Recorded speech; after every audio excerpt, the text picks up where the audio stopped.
Looping statements. Looping statements అంటే looping statements are a repeated statements. Repetition statement. Looping statements are repetition statements అంటే ఏంటంటే, ఒక task మనం ఒక ప్రోగ్రామ్కి ఒక టాస్క్ ఇచ్చాం. ఆ ప్రోగ్రాంలో ఆ ఉన్న టాస్క్ని లేదా ఒక కోడ్ బ్లాక్ని, ఇట్స్ నథింగ్ బట్ మనం టాస్క్ అంటాం కన్నా ఒక కోడ్ బ్లాక్ అంటే మంచిది. ఈ కోడ్ బ్లాక్ అనేది మనం రిపీటెడ్గా ఒకసారి బ్లాక్ ఇచ్చిన తర్వాత ఆ బ్లాక్ అవసరమైనప్పుడు రిపీటెడ్గా ఎగ్జిక్యూట్ అవ్వటానికి మనం ఈ లూపింగ్ స్టేట్మెంట్స్ అనేవి యూజ్ చేస్తామంట. పెద్దగా మనం అగైన్ అండ్ అగైన్ మనం కోడ్ లైన్స్ అనేవి పెంచకుండా రిపీట్ అవ్వటానికి ఈ looping statements are repetition statements use చేయటం వల్ల మనకేమవుతుందంటే ఒక కోడ్ బ్లాక్ అనేది మల్టిపుల్ టైమ్స్ ఎగ్జిక్యూట్ అవ్వటానికి మనకి హెల్ప్ అవుతుందండి. దీంట్లో మెయిన్ ఏంటంటే ఫర్ లూప్, నెక్స్ట్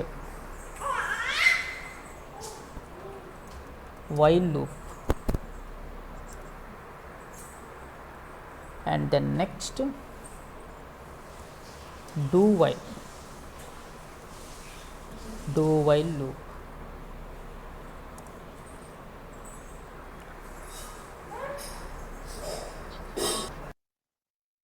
ఈ వీటిల్లో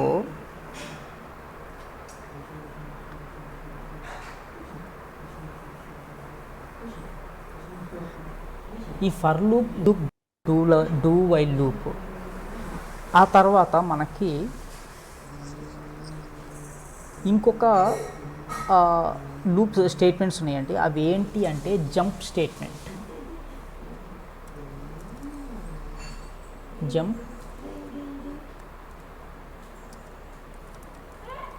జంప్ స్టేట్మెంట్స్. ఈ జంప్ స్టేట్మెంట్స్ అంటే ఇవి లూప్ లేదా బ్లాక్లోని ఒక ఫ్లో మార్చడానికి మనం వాడతామండి. ఏంటి, we use these jump statements in loops or in a block to change the flow. We'll use these jump statements. Okay, these jump statements are nothing but break or continue.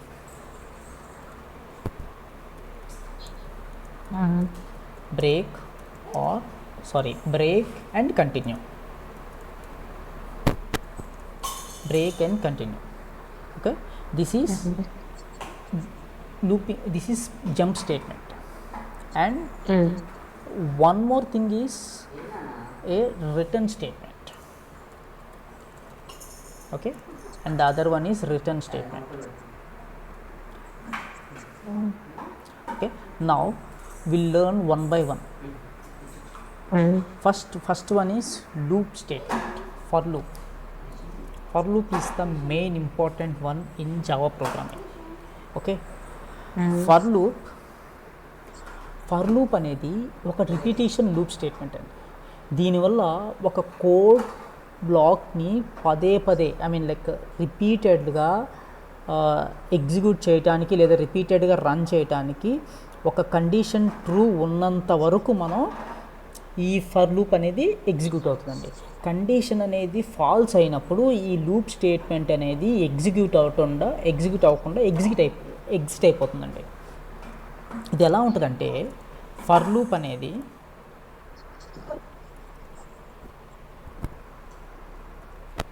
Initialisation, okay, and then condition,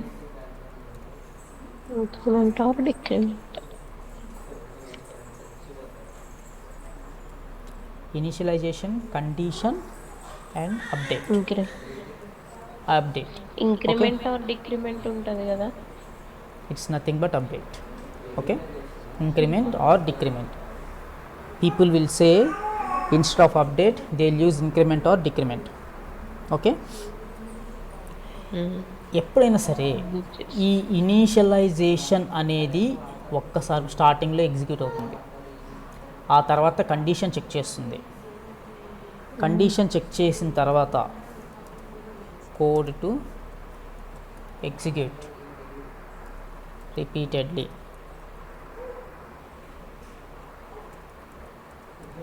okay,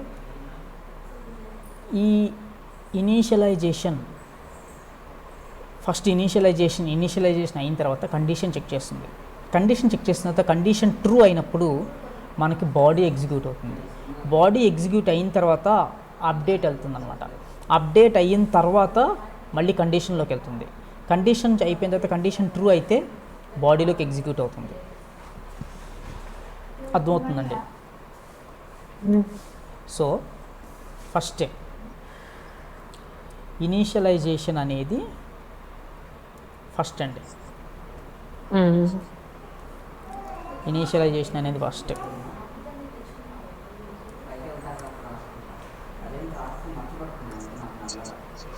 తర్వాత condition execute అవుతుంది.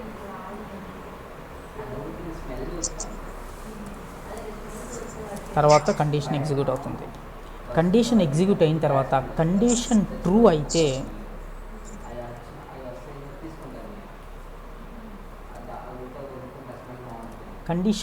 అయితే బాడీలోకి execute అవుతుందండి. ఓకేనా? Condition true అయితే బాడీలోకి execute అవుతుంది. ఇది third step. Fourth step update అవుతుందండి. ఓకేనా? ఫోర్త్ స్టెప్ అనేది అప్డేట్ అవుతుంది. ఇఫ్ కండిషన్ అనేది ఫాల్స్ అయితే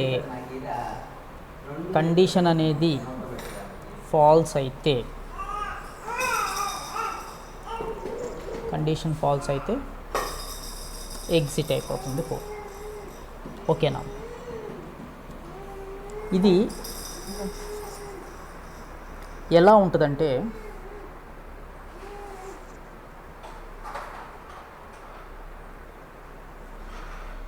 ఒక శాంపిల్ ప్రోగ్రామ్ రాసి చూపిద్దాం.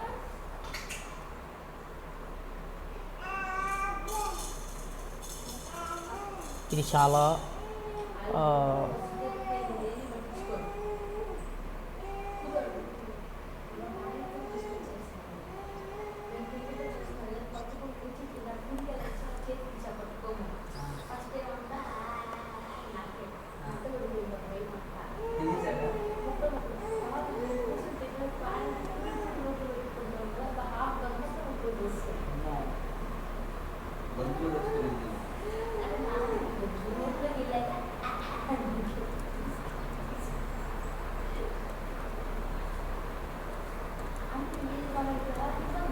లూప్స్.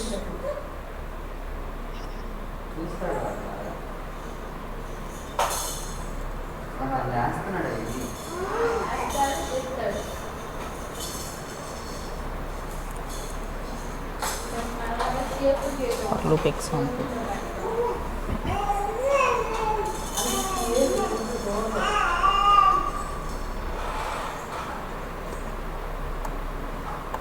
ఈ లైన్ ఉంది చూసారా? ఈ లైన్ మనం ఇలా సెలెక్ట్ చేసి డిలీట్ చేయటం కన్నా ఎక్లిప్స్లో మీకు ఒక షార్ట్కట్ కీ ఉందండి. Ctrl+Shift+Delete నొక్కినైతే ఆ లైన్ మొత్తం ఒకేసారి డిలీట్ అయిపోతుంది. ఓకేనా? సో ఇక్కడ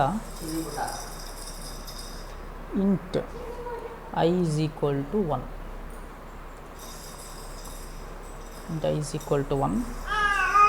semicolon I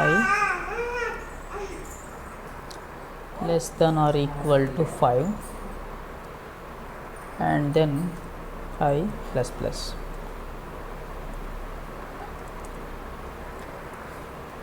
Sysout తీసుకున్నట్లయితే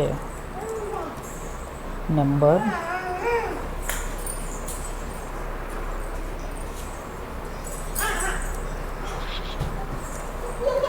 ఈక్వల్ టు I. సో ఇక్కడ ఇనీషియలైజేషన్ I అనేది మనం 1తో ఇనీషియలైజేషన్ చేసామండి. ఈ I అనేది ఇక్కడ 1 I ఈజ్ ఈక్వల్ టు 1 కాబట్టి 1 ఇక్కడికి వస్తుంది. ఈ 1 అనేది 5కి less than or equal to, it's true condition. అందుకని మనకి ఇక్కడ ఏం ప్రింట్ అవుతుంది, ఆ వాల్యూ ఐ ఇక్కడ ఏమైతే ఉందో మనకు అక్కడ ఐ ప్రింట్ అవుతుంది. ఆ I is nothing but 1 print అవుతుంది. నెక్స్ట్ ట్రూ అయింది కాబట్టి ఐ ప్లస్ ప్లస్ అంటే ఇంక్రిమెంట్ అవుతుంది. ఇంక్రిమెంట్ అయినప్పుడు ఇక్కడ ఐ ప్లస్ ప్లస్ అంటే ఎంత వస్తుంది మనకి, ఇక్కడ ఐ ఈజ్ ఈక్వల్ టు 2 వస్తుంది.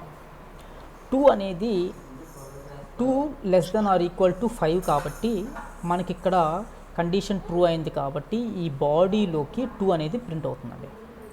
సో నెక్స్ట్ కండిషన్ ట్రూ అవుతుంది. నెక్స్ట్ ఇప్పుడు కండిషన్ ట్రూ అయిపోయింది, బాడీ ఎగ్జిక్యూట్ అయిపోయింది కాబట్టి నెక్స్ట్ ఏమవుతుంది అంటే ఐ ప్లస్ ప్లస్ అయిపోతుంది. ఐ ప్లస్ ప్లస్ అంటే 2 ప్లస్ ప్లస్ అంటే 2 plus 1. I plus plus is equal to I plus 1 అర్థమవుతుందండి. I plus plus is equal to I plus 1 అన్నమాట. ఇంతకుముందు ఐ ఎంత ఉంది, 2 ఉంది, ఇప్పుడు 1 ఇంక్రిమెంట్ అయింది అంటే 3 అనమాట. సో ఇక్కడ ఎంత వస్తుంది మనకు, అప్పుడు 3 వస్తుంది. 3 వచ్చినప్పుడు 3 అనేది 5కి less than or equal to ఉంది. సో కండిషన్ అనేది ట్రూ అయింది. ట్రూ అయినప్పుడు బాడీలో వచ్చేసి 3 అనేది ప్రింట్ అవుతుంది మనకి. ఇప్పుడు మళ్ళీ బాడీ ఎగ్జిక్యూట్ అయింది. బాడీ ఎగ్జిక్యూట్ అయినప్పుడు మళ్ళీ కండిషన్ చెక్ చేసుకోవాలి. సారీ, బాడీ ఎగ్జిక్యూట్ అయినప్పుడు ఇప్పుడు అప్డేట్ అవ్వాలి I plus plus. So 3 plus 1 4. So ఇక్కడ ఇప్పుడు మనకి 4 అనేది ప్రింట్ అవుతుంది. 4 అని ప్రింట్ అవుతుంది తర్వాత 4 less than or equal to 5 అంటే కండిషన్ అనేది ట్రూ. సో అప్పుడు మనకి ఇక్కడ 4 అనేది ప్రింట్ అవుతుందండి. 4 ప్రింట్ అయినప్పుడు బాడీ ఎగ్జిక్యూట్ అయిపోయింది కాబట్టి నెక్స్ట్ ఏంటి మనకి, అప్డేట్ స్టేట్మెంట్. ఈ అప్డేట్ స్టేట్మెంట్ అనేది మళ్ళీ అప్డేట్ అవుతుందండి. 4 ప్లస్ 1 అంటే 5. సో ఇక్కడ మనకి 5 వస్తుంది. ఇక్కడ 5 వచ్చినప్పుడు మనకి ఈ 5 less than or equal to 5. So condition అనేది ట్రూ అయినప్పుడు బాడీ ఎగ్జిక్యూట్ అవ్వాలి. బాడీలో ఇక్కడ ఐ వాల్యూ ఎంత ఉంది, 5 ఉంది కాబట్టి ఇక్కడ అవుట్పుట్లో మనకి బాడీ వచ్చేసి 5 ప్రింట్ అవుతుంది. Next update statement I plus plus అంటే 5 plus 1 is equal to 6. So ఇక్కడ 6 ప్రింట్ అవుతుంది. 6 ప్రింట్ అయినప్పుడు 6 less than is equal to 5 అనేది ఫాల్స్ అన్నమాట. అవునా? సో ఫాల్స్ అన్నప్పుడు ఈ ప్రోగ్రామ్ అనేది ఎగ్జిట్ అయిపోతుంది. సో ఎగ్జిట్ అయిపోతుంది ప్రోగ్రామ్ అనేది.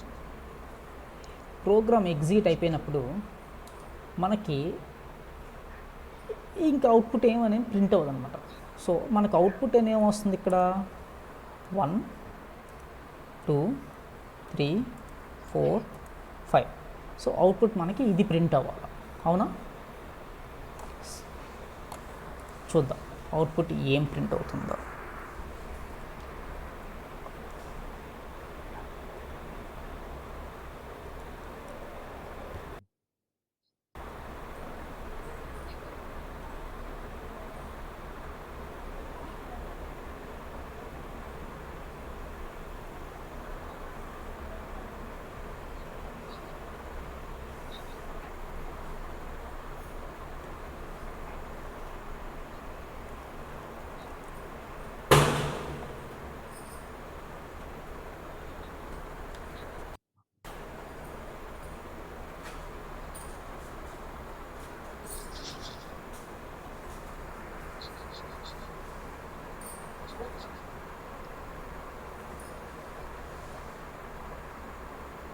సారీ, ఇక్కడ ఒక తప్పు చేశాను నేను.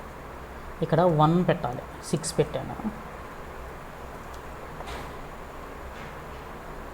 ఎగ్జిట్ అయిపోయింది అనమాట, ఎగ్జిక్యూట్ అవ్వలేదు. ఇక్కడ చూసారా, నెంబర్ 1 2 3 4 5 అంతే కదా మన అవుట్పుట్. అర్థమైందండి మీకు? ఇప్పుడు ఫర్ లూప్ అర్థమైందా? అర్థం కాలేదు. అర్థం కాకపోతే ఇంకొకసారి చెప్పండి, చెప్తాను నేను.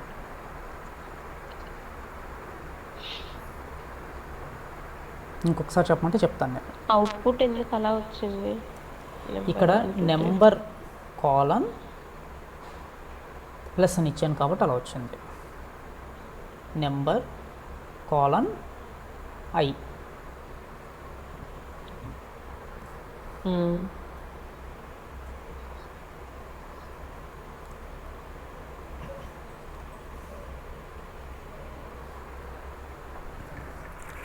మీకు నేను ఒక పిక్టోరియల్ రిప్రజెంటేషన్లో ఇది చూపిస్తాను మీకు నేను. మీరు దాన్ని ఒకసారి డ్రా చేసుకోండి మీ ల్యాప్టాప్లో, మీ నోట్బుక్లో మీరు డ్రా చేసుకుంటే మీకు అది ఈజీగా అర్థమైపోతుంది ఫర్ లూప్ అనేది. ఓకేనండి. ఒక 2 minutes పవన్ గారు.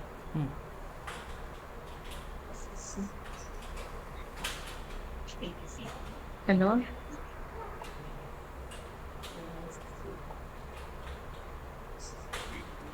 హలో హలో చెప్పండి.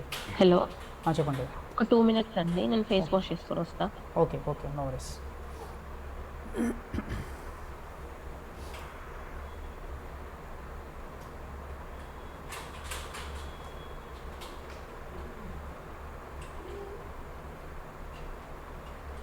తీసుకోండి. ఇక్కడ మనం ఫర్ లూప్లో ఇనీషియలైజేషన్ ఇచ్చామండి. ఇనీషియలైజేషన్ ఇచ్చినప్పుడు ఇందాక చెప్పాను కదా, initialization condition.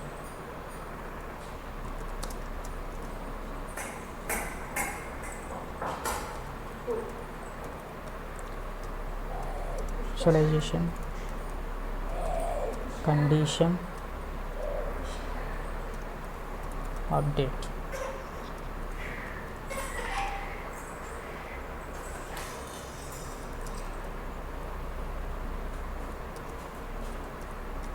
Code to execute.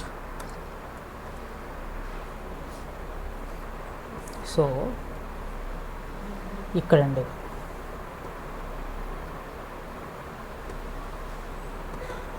ఇక్కడ ఇనీషియలైజేషన్ ఎప్పుడైతే i = 1 అవుతుందో అది కండిషన్ చెక్ చేసుకుంటుంది. కండిషన్ ట్రూ అయినప్పుడు లూప్ అనేది బాడీ అనేది ప్రింట్ అవుతుంది, అంటే i = 1 అనేది ప్రింట్ అవుతుంది. ఎప్పుడైతే i = 1 అనేది ప్రింట్ అయిందో ఇమీడియట్గా స్టేట్మెంట్ అనేది అప్డేట్ అవుతుందండి. అప్డేట్ అయిన తర్వాత ఇమీడియట్గా మళ్ళీ కండిషన్ చెక్ చేసుకుంటుంది. కండిషన్ అంటే ఇది చెక్ చేసుకుంటుంది, ఈ కండిషన్ చెక్ చేసుకుంటుంది. ఇది చెక్ చేసుకున్న తర్వాత కండిషన్ చెక్ చేసిన తర్వాత మళ్ళీ ఇక్కడికి వెళ్ళిపోతుంది. కండిషన్ చెక్ చేసుకుంటుంటే ఇదనమాట. కండిషన్ చెక్ చేసిన తర్వాత కండిషన్ ట్రూ అయితే లూప్ బాడీలోకి వెళ్తుంది, మళ్ళీ అప్డేట్ అవుతుంది, మళ్ళీ కండిషన్ చెక్ చేసుకుంటుంది, మళ్ళీ లూప్ బాడీలోకి వెళ్తుంది, అప్డేట్ అవుతుంది, కండిషన్ చెక్ చేసుకుంటుంది.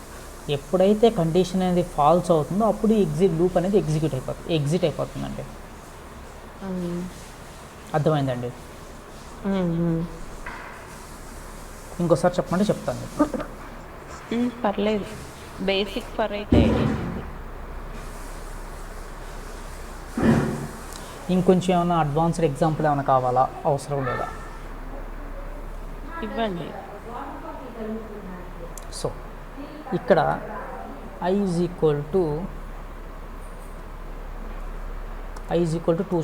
2 పెడతామండి. 2 పెట్టిన తర్వాత i <= 10 పెడతాం. పెట్టిన తర్వాత i = i + 2 అని పెడతామండి. ఇక్కడ ప్రింట్ ఎలా అవుతుందండి